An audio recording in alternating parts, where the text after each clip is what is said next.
8th clip is going to narrate a story whose title is The Wit That Won Hearts. Long ago, in a grand kingdom of Colombia, there lived a young prince named Columbus. Columbus means very peaceful. He was also very peaceful by his nature. He was soon to be a king, but as usual, every parent is worried about his child. So his father was also worried. How will he able to manage all the responsibilities of being a king? So one day he called him and told him to step out of the palace and see what is happening around. Dressed as a common person, this clever step of the king made a huge conflict in Prince's mind. He thought, why would my father do this?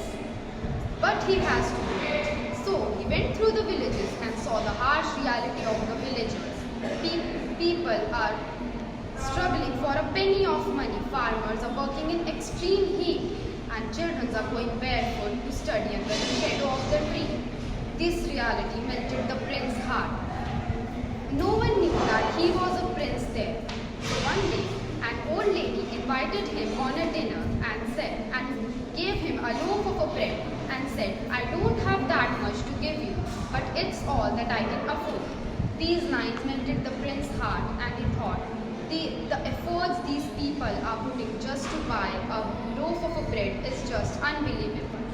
So when he went back to the kingdom, the old king said, so my dear son, what did you observe? The prince replied, Father, I have seen a real kingdom, not in these walls but in the heart of those people, in a very emotional tone. The old king smiled proudly and said, my dear son, now you are ready to become a great king, not just to wear this crown, but to deserve it. So the moral of the story is that royalty is not about the crown, it's about the cleverness